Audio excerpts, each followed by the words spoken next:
Bonjour, merci à vous. Vous étiez reporter de guerre. C'est quoi l'influence de ce métier dans votre parcours en tant que réalisateur? Il n'y en a pas vraiment. C'est presque le contraire que je fais en fait. Je suis reporter de guerre quand je tourne pas, parce que c'est un métier alimentaire en fait que je fais. Le cinéma ça rapporte rien à ce niveau-là. Donc voilà, c'est un métier que je fais pour vivre, c'est un métier hyper intéressant, mais il y a très peu de répercussions sur la forme de mon cinéma. C'est-à-dire je fais très peu de films historiques, la plupart de mes histoires se passent au Liban, bien que à longueur d'année j'arrête pas de voyager. Donc je peux être à Haïti, au Soudan, au Darfour, en Corée du Nord sans que ça se répercute sur mes films. En plus ça coûterait très cher si je me mettais à faire des films sur plein de pays. Et puis dans la forme, non, parce que quand on fait du reportage, c'est un format qui est autre, c'est une manière de filmer qui est complètement différente. C'est du documentaire. Moi, je fais de la fiction au cinéma et c'est de la fiction très fictionnelle, si on veut. C'est-à-dire, il n'y a pas beaucoup d'impro, c'est très répété, c'est très cadré, c'est très contrôlé, c'est ma manière de faire. Alors que dans le documentaire ou le reportage, non, on essaie de capter des instants qui se passent, qui sont complètement imprévus. Il y a très peu de préparation, on est au grand angle, on est à l'épaule, on court partout, alors que dans le cinéma, je suis au 50, en 4 tiers, ça court pas du tout, ça bouge très peu. Donc voilà, je fais... Alors peut-être que, quelque part inconsciemment, je fais exactement le contraire dans le cinéma. Effectivement, il n'y a pas d'aspect documentaire dans Tombé du ciel. Non, pas du tout. Après, ça part de choses qui sont réelles, ça part d'une situation qui est réelle, d'un état des faits qui est réel, d'un pays qui est réel, mais ça part dans quelque chose de très romancé, de très fictionné, de très... Il y a mon espèce d'interprétation personnelle qui passe sur un conflit qui a eu lieu, effectivement. Donc l'aspect documentaire, il y est, mais très très loin, en 10e lecture peut-être, parce que la guerre du Liban est un fait, elle a bien eu lieu. Après, l'impact que ça a sur les gens 30 ans après la fin du conflit, c'est ce que j'essaie de montrer. Vous avez réalisé plusieurs courts-métrages avant de réaliser le premier long-métrage. Quelles sont les différences de ces deux formats pour vous? C'est très différent et c'est pas très différent. Alors c'est très différent dans la manière qui est... c'est comme un résumé de texte. Comme la différence entre un résumé de texte et une dissertation au bac. C'est pas la même chose. C'est des exercices de langue, mais c'est pas la même chose. Le court-métrage, il faut être extrêmement synthétique, il faut être beaucoup plus elliptique. La notion du temps n'est pas la même.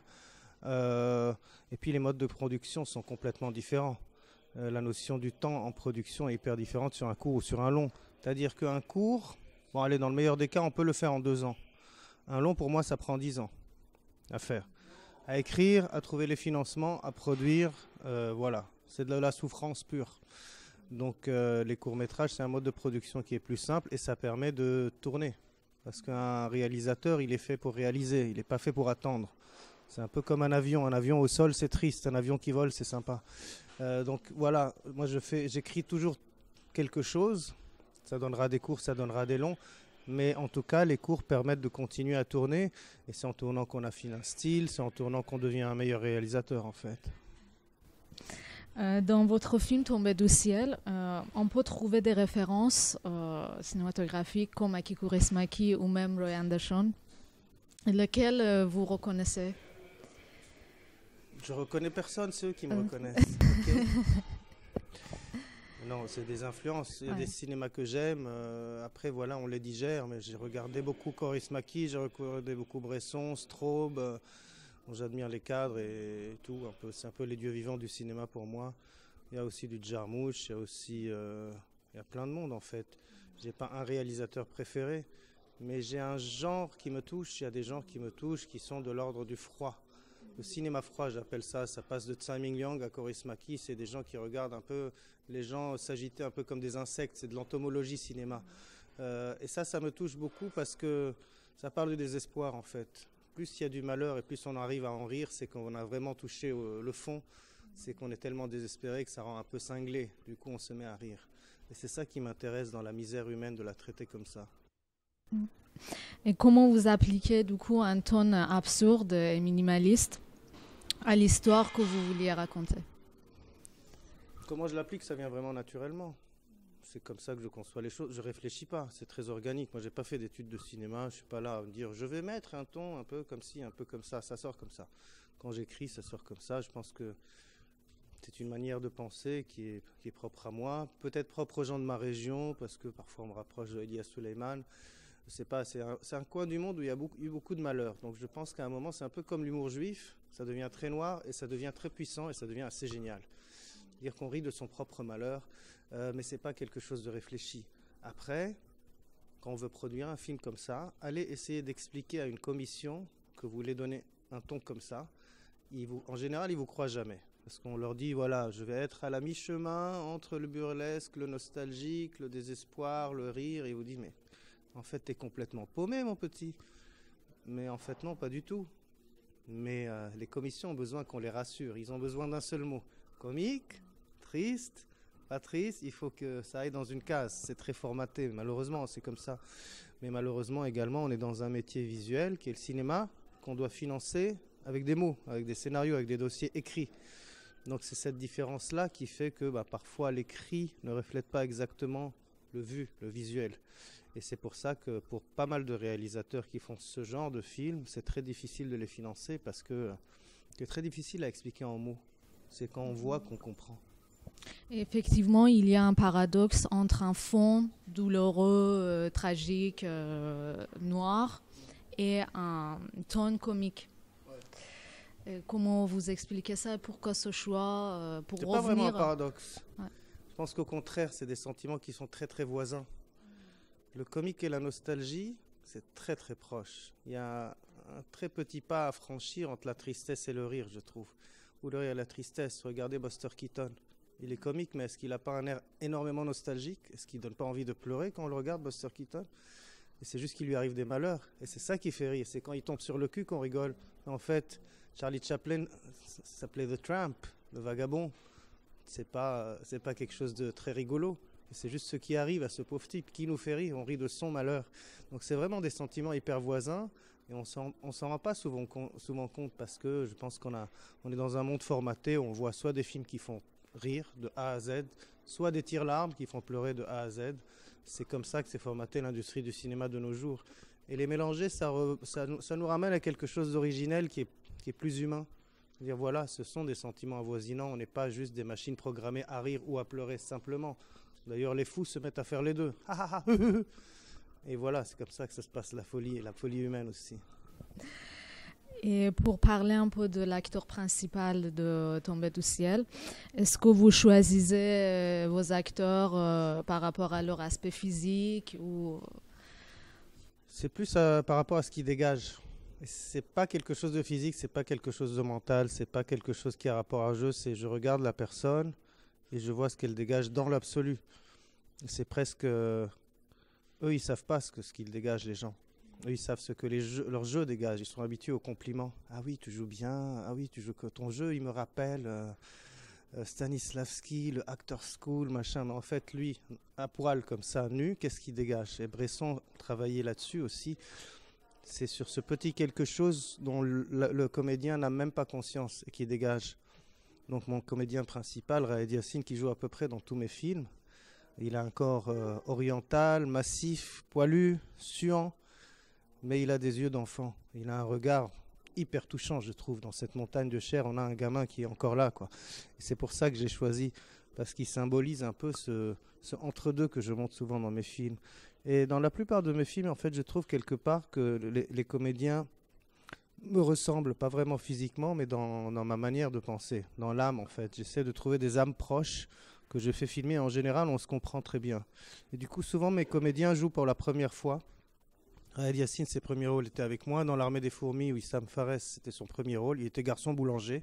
Je l'ai déniché dans un village. Il me rappelait un comédien portugais que j'adore.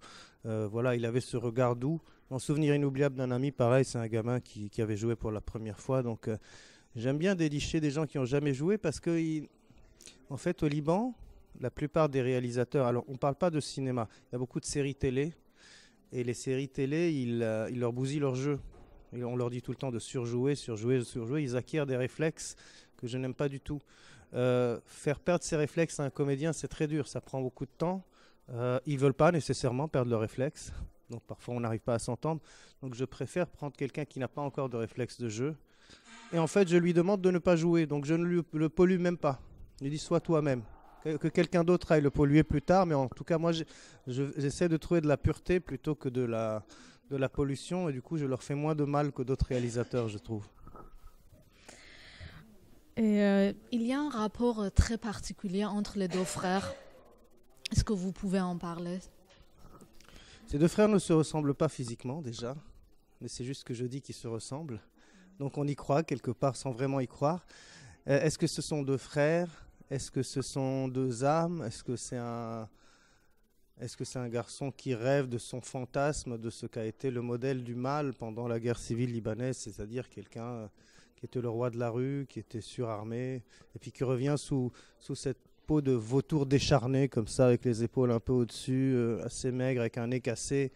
Donc c'est des rapports un peu bizarroïdes. En fait, c'est un film sur des retrouvailles, et des retrouvailles très maladroites, des retrouvailles où chacun se pose des questions, où le revenant ne sait même plus ce qu'il est devenu. Est-ce que je suis humain? Est-ce que je suis revenant? Il se fait tirer dessus, il meurt pas. Et en fait, c'est ce regard qui en dit long. Il se regarde comme ça, mais il dit merde, je suis pas mort. C'est qu'il sait même pas ce qu'il est devenu. Donc au début, ça a l'air d'être deux frères qui se retrouvent comme si l'un était en voyage depuis longtemps où il était disparu. Bon, une histoire vraisemblable. Et puis peu à peu, on passe dans l'invraisemblable, un peu dans la fiction, dans la science-fiction, dans ces histoires de fantômes, de revenants. Donc ça perd son aspect réaliste peu à peu. Et à la fin, il part vers un endroit. On suppose que c'est une espèce de paradis perdu. Ça commence à la montagne, ça sort de la mer. Il y a des palmiers, il y avait de la neige au début. Donc il y a une espèce de cycle comme ça. Est-ce que le film est diffusé au Liban et comment c'est accueilli? Ça a été diffusé lors de la sortie, donc ça devait être 2016-2017.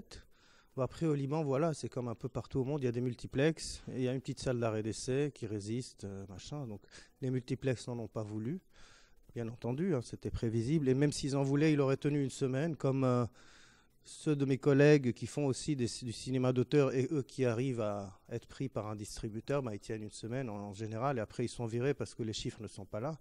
Et donc voilà, il y a environ 2000 personnes qui regardent des films d'auteur. Ils sont venus le voir dans ce cinéma qui m'a pris le film pendant, je sais pas, 6 semaines peut-être. Donc voilà, une fois que les 2000 personnes l'ont vu, c'est même pas la peine d'aller chercher les autres, ça les intéresse pas. Ils regardent des blockbusters, ils regardent des navets dans des multiplexes qui sentent le popcorn. Ni moi je vais aller là-bas, ni eux ils vont aller chez moi. Donc voilà, l'affaire est vite conclue. J'ai mes 2000 spectateurs, je suis content.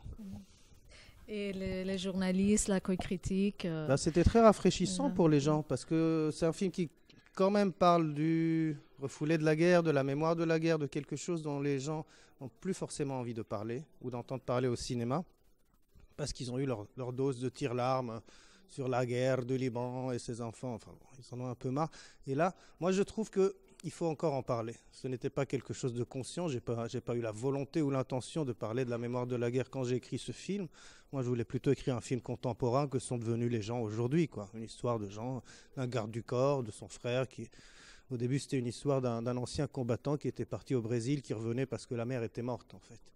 Puis c'est devenu ça, inconsciemment, mais sans volonté vraiment de vouloir parler de ça. Et les gens ont trouvé finalement que c'était une sorte de manière rafraîchissante de réévoquer ce problème qui est un peu de notre responsabilité publique en tant qu'auteur. Parce que comme au niveau de l'État, il n'y a eu aucun travail de mémoire, personne n'a été jugé, on n'a pas demandé des comptes à quiconque, donc le problème reste entier, sauf qu'il est refoulé. Donc si nous, les artistes, on ne fait pas quelque chose là-dessus, qui le fera? Est-ce qu'il y a un cinéma national libanais selon vous? Est-ce que vous vous situez par rapport à ça? Là, c'est une question de définition. Qu'est-ce que vous appelez cinéma national? Il y a des cinémas qui se passent au Liban, enfin des films qui sont faits par des réalisateurs libanais, et parfois binationaux comme moi, qui vivent à l'étranger. Alors qu'est-ce qui fait un film libanais? Qu'est-ce qui fait un cinéma national? Je ne sais pas.